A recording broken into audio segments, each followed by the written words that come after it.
민주주의 국가에서는 권력이 이동합니다.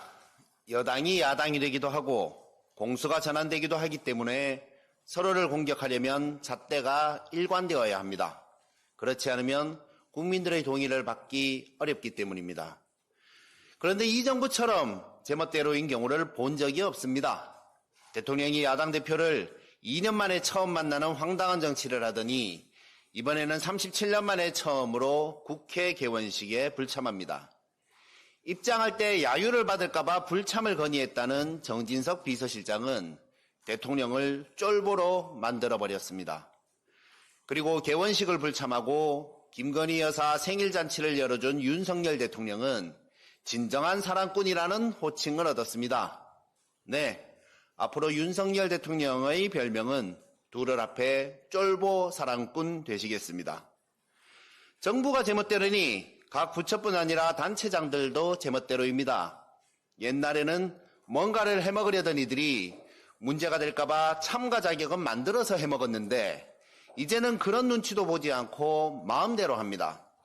수많은 업체 중 하나를 콕 집어서 자격이 되지 않는 직원이 2명인 영세업체에 대통령실 인테리어 수의 계약을 준 것은 다들 아실 것입니다.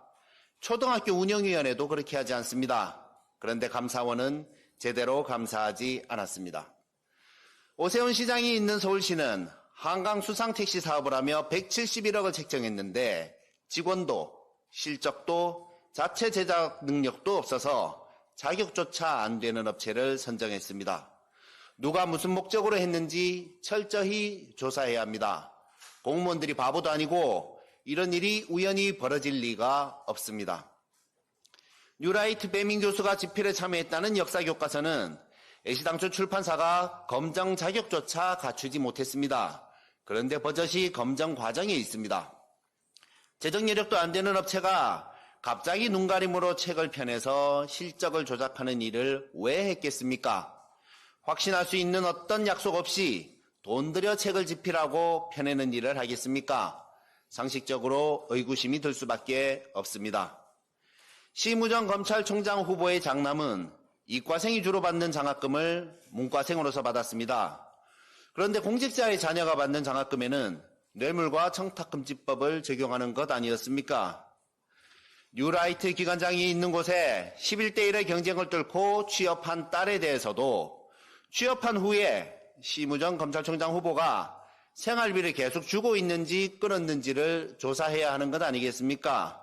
지금 검찰이 문재인 대통령 기소를 검토하고 있는 같은 잣대라면 말입니다. 이주호 교육부 장관의 딸은 미래에셋으로부터 20만 불의 장학금을 받았습니다. 이후 감사의 뜻인지 뭔지는 모르겠지만 이주호 장관은 미래에셋에 제1회 교육기부대상 장관상을 수여했습니다. 사후뇌물죄 아닙니까? 조민양을 600만 원 장학금으로 기소한 검찰은 지금 환율로 3억이 넘는 장학금에 대해 수사하지 않습니다. 왜 이렇게 제멋대로인가 생각해봤습니다. 검찰이 눈 감고 외면하니 그렇습니다. 자기들이 마음대로 해도 검찰은 기소하지 않을 것이라는 확신을 가지고 있기 때문에 그렇습니다. 검찰이라는 조직이 지극히 편파적이라는 것을 잘 알고 있어서 그렇습니다. 이렇게 국민을 우습게 보는 이들을 용납해서는 안 됩니다. 검찰 독재 조기 종식, 조국혁신당의 제1목표입니다. 국가 시스템을 바로잡고 국민들께서 신뢰할 수 있는 검찰을 만들기 위해 조국혁신당은 온몸을 던지겠습니다. 이상입니다.